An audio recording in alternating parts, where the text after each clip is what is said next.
इंदौर के ट्रांसपोर्ट कारोबारी राजा रघुवंशी हत्याकांड में एक के बाद एक नए खुलासे होने जा रहे हैं। अब राजा रघुवंशी के माता पिता ने बहू सोनम रघुवंशी को लेकर चौंकाने वाला खुलासा किया है। राजा रघुवंशी के माता पिता के मुताबिक सोनम तंत्र मंत्र में विश्वास करती थी और राजा पर इसका इस्तेमाल करती थी। वहाँ से वो आया था राजा रात के 10 बजे, तो फिर उसने बोला था सुबह कि मम्मी जो मैं वो सामान लाया ना वो टांग देना। मैंने कि ये क्यों लाया? तो बोले कि वो घर में नज़र नहीं लगती। बोले सोनम और हम दोनों गए थे ना, अपने भेरू मंदिर गए थे और महाकाल के मंदिर गए थे, तो हमने लिया था बोले ये। तो उसने बोला था यहाँ टांग देना। तो मैंने कि क्यों टांग देना? तो बोले नहीं घर में हाई नज़र नहीं लगती बोले कि इसलिए। तो वो पुतला हमने जब से निकाला, जब से हमारे यहाँ मतलब पहले कोई ऐसे घुंघरू की आवाज़ आ रही थी तो वो आवाज़ बंद हो गई। इंदौर में राजा रघुवंशी के घर पर 13वीं के बाद उनके पिता अशोक रघुवंशी ने बताया, सोनम के कहने पर राजा ने हमारे घर के मुख्य दरवाजे पर एक पोटली जैसी चीज लटका दी थी। राजा के पिता अशोक रघुवंशी ने क्या बताया, सुनिए। सोनम ने उसको बोला कि घर में टांग लेंगे, बोले इससे क्या बुरी नज़र लगती नहीं है। क्या हाँ, चीज़ क्या थी वो जादू उठाने वाले कुछ चीज़ होगी जैसे ये लगती नहीं। हाँ, गुड़िया थी, उसके नीचे इतने पुड़िया बंधी थी। अब राजा वे आया, वो बोले पापा ये बीच दरवाजे में टांग दो। अच्छा, उसका क्या किया था फिर आपने जो गुड़िया इतने बड़े अपने वो थी गेंद सरी, उसमें से और सब कुछ लगा था। और नीचे वो जो कालका होता है जवान लगी है, एक इतनी बड़ी तस्वीर थी। और नीचे गेंद थी, उसके नीचे इतने पुड़िया बंधी थी। उससे तो मेरे बेटे को ही खा गई। क्या बोल के उसने दिया था कि ये इससे क्या? हाँ, घर में इसमें क्या मुझे बुरी नज़र लगती नहीं है। अच्छा, घर में कहाँ टांगने का बोला था? जो मेन गेट है वहाँ। वहीं राजा रघुवंशी के भाइयों ने सोनम के माता पिता और भाई का नार्को टेस्ट कराने की मांग की है। आज हमारे पास में राजा के 13वीं का प्रोग्राम रखा था हम लोगों ने। इसमें हमारे पूरे परिवार के द्वारा जो है हमने आयोजन रखा था हमारा। उसमें राजा की शांति के लिए हम लोगों ने सभी ने धूप दी है। देखिए पहले तो ये गोविंद हमने बुलाया नहीं था, हमने गोविंद स्वयं बिना बुलाया है। ये जिस तरह से बार-बार आ रहे हैं बिना बुलाए, कहीं ना कहीं लग रहा है पूरे घटनाक्रम के पीछे। देखिए उसके मन में क्या है हमको पता नहीं इस बारे में अभी तक कुछ भी। और हम तो चाहेंगे इसमें नारकोटिक की जाँच जो है इसमें सोना की मम्मी की, सोना के पापा की, सोना की भाभी की और अब गोविंद की, इन सभी की जाँच भी होना चाहिए। जिस प्रकार से आज एक चीज़ नई वीडियो निकल के बाहर आ रहा है तो हमें लग रहा है कहीं ना कहीं किसी को कुछ पता इन लोगों को। देखिए जिस प्रकार से वीडियो जो लीक हो रहा है सारा एक करके, हम लोग चाह रहा है इसमें हम लोग यही चाहते हैं। तो इसमें जिस प्रकार से वीडियो लीक कर रहा है उसकी सख्ती से पूछताछ की जाए। तो वीडियो जो है उसने पहले अभी तक क्यों नहीं बताया था। सिलान पुलिस जांच करेगी कि उसको जांच में दिया जाए? नहीं देखिए सिलान पुलिस से तो हम लोग खुश है अभियान, हमें सिलान पुलिस की हमको ऐसा लग नहीं रहा है तो काम हमको ऐसा लगा ही। सिलान पुलिस का काम बहुत अच्छा है और बहुत अच्छे से काम कर रही है। नहीं सर, मैंने उससे बात नहीं करी और मुझे उसका मतलब भी नहीं किया। मेरा भाई क्या है, वो आया था हमदर्दी दिखा के चले गया, बाकी मैंने बात नहीं करी। आपने उनके परिवार को कोई न्योता या इस तरीके से कुछ? नहीं सर, नहीं दिया हमने। कोई न्योता नहीं दिया सर आकर मृत्यु मारा वो, इसमें न्योता कर देंगे। जो बुलाया उसको जाता है, जब इंसान को ज़िंदगी जी में जाता है तो चिट्ठी बांटी जाती है, सब कुछ करा जाता है, लेकिन उससे आकर मृत्यु मारा हो तो उसमें कोई खुशी तो है नहीं हमको। लेकिन परिवार के लोगों को तो इंटीमेशन तो देते ना अपन की। सब परिवार बनने कहाँ दिया उन लोगों ने? 4 दिन क्या परिवार बनता है? तो क्या बुलाया जाए किसी को भी? हमने किसी को नहीं बुलाया गया। बता दें कि राजा रघुवंशी की 13वीं के मौके पर सोनम का भाई गोविंद भी पहुंचा था। देखिए यहाँ पे राजा जी का 13वां था, मैं उस कार्यक्रम में सम्मिलित होने आया हूँ। जो भी धूप वगैरह देते हैं उसके लिए मैं आया था। बिल्कुल, अगर हम शंका के आदेश में आते हैं कि हमारे ऊपर किसी भी शंका है तो बिल्कुल हमारी जांच होना चाहिए। हम खुद ही बोलते हैं कि हमारी जांच होना चाहिए।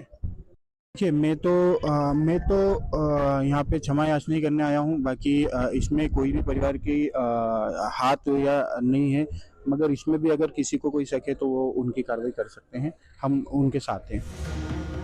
राजा रघुवंशी की पत्नी सोनम, उसके कथित प्रेमी राज कुशवाहा और कुशवाहा के 3 दोस्तों को हत्या के मामले में गिरफ्तार किया गया है। राजा रघुवंशी 23 मई को मेघालय में हनीमून के दौरान लापता हो गए थे और उनका शव 2 जून को पूर्वी खासी हिल्स जिले के सोहरा में एक झरने के पास एक गहरी खाई में मिला था। राजा रघुवंशी के दोस्त आकाश पहले ही बता चुके हैं कि राजा सोनम की हरकतों से खुश नहीं थे। हमारे साथ बातचीत करने के लिए आकाश शर्मा राजा रघुवंशी के बहुत अच्छे दोस्त थे और राजा हर चीज शेयर करता था। क्या इस पूरे मामले को देखते हैं आप, किस तरह से देखते हैं? सोनम पर किसी तरह का डाउट था, कभी जिक्र किया राजा ने? सोनम पे डाउट तो नहीं था हम लोगों को। बस इतना कहना चाहूँगा कि शादी से कुछ दिन पहले जब बात होती थी तो इतना बताता था कि फ़ोन पे बात बहुत कम करती है और उसका बिहेव थोड़ा ठीक नहीं लगता। आकाश क्या करूँ, ये बात ज़रूर बताई थी। तो मैंने उसे बताया था कि अभी न्यू एंगेजमेंट है, सब कुछ ठीक हो जाएगा, अभी लड़की एकदम से बात नहीं करेगी। ये इतना हुआ था। और काफ़ी कॉल्स करता था तो बहुत लेट अटेंड करती थी, बोलती थी बिजनेस में बिजी हूँ, ये सारे एक्सक्यूजेस देती थी सोनम। आपको इस पूरे मामले को देखने के बाद क्या लग रहा है, सोनम ने किस वजह से ये घटनाक्रम किया है? क्या कभी जिक्र हुआ कि कहीं और अफेयर है या कहीं कुछ और जिक्र हुआ? नहीं, ऐसा कोई जिक्र नहीं हुआ। जब भी हमसे सोनम मिली है बहुत अच्छा बिहेवियर था उसका, हमें ऐसा लगा ही नहीं कि ऐसा कुछ हो सकता है, वरना हम भाई की शादी करवाते ही नहीं। इसने शादी करी और 5 दिन बाद ही इस घटना को अंजाम दे दिया।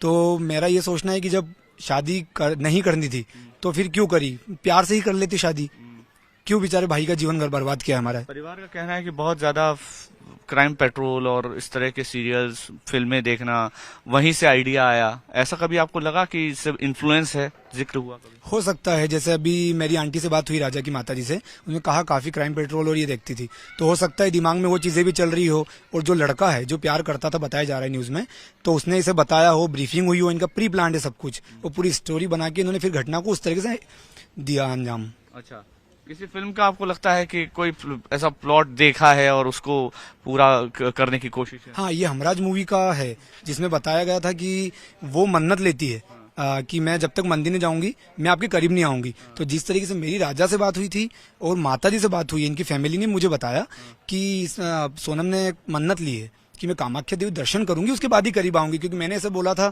ऑब्वियस मेरा दोस्त है, मैं बोलूंगा मनाली जाओ, गोवा जाओ, तो बोलता नहीं आकाश, हंस के मुझे जवाब दिया, नहीं यार अभी इसने मन्नत ली है, इसके बाद हम करीब आएंगे, तो अभी हम लोग कामाख्या देवी जा रहे हैं। अच्छा। तो वहां से आने के बाद हम लोग फिर और कहीं प्लान करेंगे, अपन चलेंगे। हम लोगों का श्रीगढ़ महादेव घूमने का प्लान था। अच्छा, कामाख्या जिस तरह का स्थान है, वहां पर आपको लगता है कि तंत्र मंत्र, और क्योंकि परिवार जो सोनम का है उसका बहुत ज्यादा विश्वास है इस सब पे, तो वहां पर इसीलिए ले जाया गया होगा? हाँ, ये हो सकता है कि तंत्र मंत्र किसी चीज के लिए लेके जाया गया हो राजा को। सोनम पे तो कोई तंत्र मंत्र नहीं लग रहा है, राजा भी किया है, उसको मारा है, और बहुत सीधा था राजा, इसकी बातों में बहुत जल्दी आ गया होगा, डेफिनेटली ये कह सकता हूँ मैं। अच्छा, आपको ये पूरा जो घटनाक्रम हुआ है, बहुत लोग ऐसा है कि विश्वास नहीं कर पा रहे, आपको भरोसा हुआ है कि ऐसा हो सकता है? मुझे तो अभी लगता है कि मैं सपने में चल रहा हूँ, क्योंकि मुझे नहीं लगता है कि राजा को मैंने खोया है। मुझे लगता है राजा अभी भी साथ में, पर वो मुझे नहीं दिखता है, तो मुझे बहुत दुख है इस बात का कि राजा चला गया हमारे बीच से। आप क्या मांग करेंगे सरकार से, शिलोंग की पुलिस से? मैं शिलोंग की पुलिस से, वहाँ की जनता से भी यही मांग कहूंगा कि जिस तरीके से मेघालय को बदनाम किया गया था, कि हम लोगों ने बोला था कि बाइकआउट मेघालय, रघुवंशी परिवार और मेरी तरफ से, तो मैं हाथ जोड़ के वहाँ की सरकार, मेघालय की जनता से माफी चाहता हूँ कि हम लोग भावनाओं में बह गए थे, क्योंकि हमने हमारा भाई, एक माँ ने एक बेटा खोया था, इस तरीके से हमने, ये हमारे जो शब्द थे हमने कहा। तो हम आपसे कहेंगे कि सोनम की वजह से मेघालय बदनाम हुआ है, हमारी वजह से मेघालय बदनाम नहीं हुआ। मैं तो यही कहूंगा कि वहाँ का टूरिज्म बहुत अच्छा है, भारत की जनता से कहूंगा आप लोग जाओ, ये तो सोनम की वजह से हुआ है, बाकी ऐसा वहाँ पर कुछ नहीं है। मैं तो यही कहूंगा कि सोनम यदि कातिल है तो सबसे पहले इसे फांसी की सजा सोनम को ही होना चाहिए, उसके बाद सारे हत्यारों को होना चाहिए, और इन्हें जमानत तो देना ही नहीं चाहिए, यही कहना चाहूंगा मैं। फिलहाल राजा रघुवंशी हत्याकांड की गुत्थी उलझती दिख रही है। जिस तरह से इसमें नए नए खुलासे हो रहे हैं, उससे मामला और भी पेचीदा होता जा रहा है। पुलिस के लिए इस केस को सॉल्व करना एक बड़ी चुनौती है।